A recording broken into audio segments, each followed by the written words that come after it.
Alice, and welcome to Finextra TV. Kindly calling into our virtual studio today is Amit Dua, President at SunTec. So, Amit, it's good to see you again. Thank you for joining us. Always good to see you, Hannah. Good to see you, although virtually this time. Yes, today we're discussing digital resilience and human-centered strategies, which is one of the key topics being featured at this year's SunTec Confluence. So I want to start by reflecting on the turbulent year just gone. I think it's a good place to start because I want to hear where we're up to now in terms of innovation and what the impact of the pandemic here has been. So let's start there. Yes, indeed. They've been turbulent times. As we all know, the clients have gone through the health stress, the emotional stress, and also the financial stress during COVID. And I think the organizations and the regulators, the good thing is that both decided to focus on quote unquote helping the customers, right? And the help was indeed needed. So we have our customer banks who wanted to extend loans to their clients, who wanted to waive off penalties on things like late payments or maintenance of minimum balances or overdrafts, etc. So both the regulators as well as the organizations, the banks, were indeed helping the clients. And in terms of innovations that our customer banks had to do, it's things like completely end-to-end digital account opening and loan disbursement because you couldn't have met your client, helping their client managers indeed build a relationship remotely using technology with their customers, again, for the same reason. And our customer banks helped us, asked us to help them do all of that. Mm-hmm. Well, you certainly set the scene for us there. So as we enter the recovery stage then, what do companies need to prioritize, do you think? And how have you seen business agendas shift? I think by nature, we all know that human race, Hannah, is a very resilient race, right? Take, for instance, the massive overdrive in all the countries for researching on vaccines and then developing and releasing the vaccines. Who could have imagined it can be such a quick cycle? But that said, the focus for all the businesses quickly shifts to business recovery. The digital transformation that all of us have seen in the last 14, 15 months will accelerate further. And, that's the only way going forward. But if you think about it, what is digital transformation after all? There's no digital transformation to me without actually fixing the customer experience. At the end of the day, the customer decides whether he's seeing a transformative experience. And there's no customer experience that you can fix without personalizing your dialogue, personalizing your interaction as a bank with your customer. I mean, last but not the least, the interest rates are down and they'll be down for foreseeable future.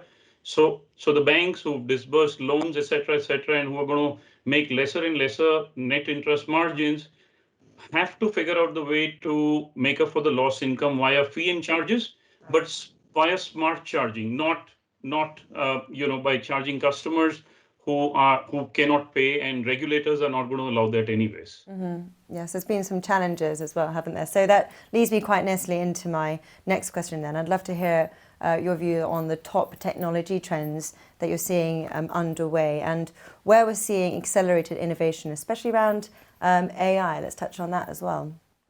Certainly. Back to the personalization point that I was making, for years, banks have spent tons of money fixing their channels, the digital banking, the internet banking, the mobile channel, rolling out CRM packages. But at the end of the day, they realize that a channel is as good as the intelligence that you feed to it. It's at the end of the day a facade, so to speak.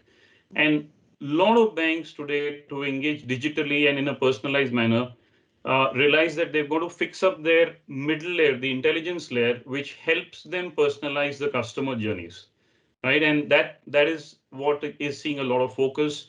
The back office are going to go through progressive transformation. And as a result, banks will focus more and more in setting up this digital layer. And, as far as AI is concerned, of course, it's here to stay and accelerate, getting closer to customers digitally, understanding their sentiments in real time, using voice analytics, chatbots.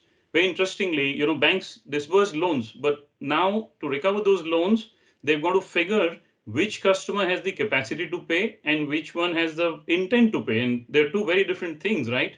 And prevention of fraud and so on and so forth, Hannah. That's really interesting. I'm looking forward to seeing how those evolve. And it wouldn't be right to not talk about the customer and how they're going to benefit moving forward. So let's talk a bit about the customer, and also what's your advice for those looking to secure customer loyalty in the future, because that's important as well, isn't it? I think one thing is for sure that thanks to the financial stress the clients have gone through, they want better transparency from the organizations they deal with, and they want better control over the finances. So our customer banks are telling us that their clients indeed want to know how much are they being charged for certain products.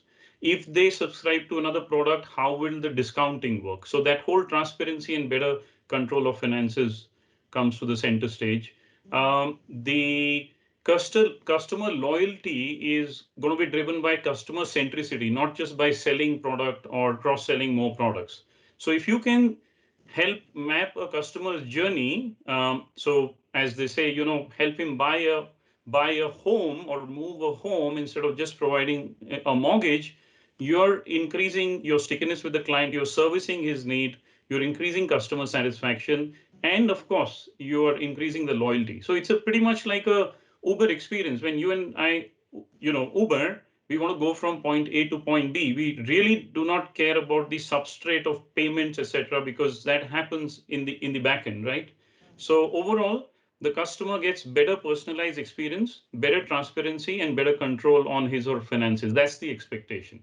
And that the organizations doing that will do good for themselves. That's really interesting, and some very good advice weaved in there as well, Amit, as always. So thank you so much for calling in and sharing your insights around digital resilience and human-centered strategies today. And I'm really looking forward to hearing more during the confluence. Thank you, Hannah. Pleasure always seeing you. Thank you.